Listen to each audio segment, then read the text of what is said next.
So if you can imagine, if you have a slower film like 100, which back in the day was not actually that slow, but whatever. You have all these, I'll just draw them as triangles. You have all these small grains like this, and depending on, the orientation of them, not the orientation, the density of them, you can create fine grain, but you'd imagine that since each crystal, each grain of silver halides can either be fully developed or undeveloped. There's no in between. So you'd need a lot of light to fill in like these dense packings of the slower films. But if you have a larger film, faster film, you have larger crystals, right? And for that same area, you have less crystals, so less amount of light to produce an image. Now that's one way of increasing the speed of the film. It's to increase the size of the grains. But the other way that you can do it in the classical way is, if you can imagine, you have, this is the more interesting in my opinion, you have from like 450 nanometers to about 700 nanometers. That's a very approximate scale, but if you look over here, this is blue and this is red, and you have green and you have yellow in between here. This is the visible light spectrum, and beyond here you have UV and infrared. Now, as you know, film is obviously sensitive to visible light, but silver halides are also sensitive to ultraviolet. So if you take a standard like blue sensitive emulsion, you're going to have something like this. You have UV and blue, basically. I'll put BS for blue sensitive. You have that much sensitivity, right? Now let's say you go to orthochromatic, right?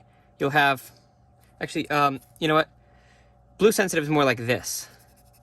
If you increase that sensitivity to that, this is orthochromatic, right?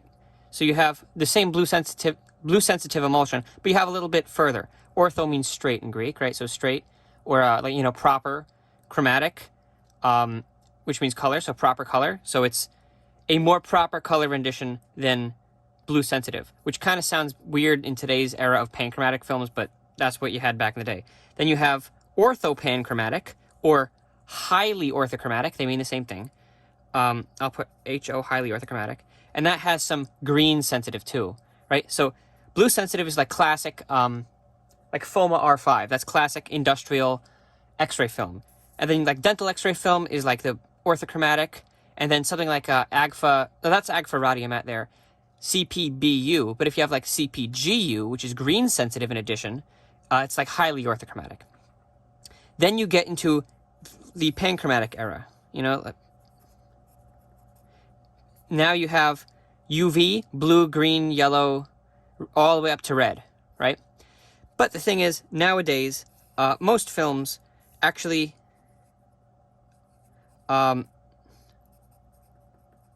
new pan, they actually go past that and they actually go into infrared. Like Fomapan, for example, goes from UV into infrared. It's pretty cool. It's called near infrared sometimes.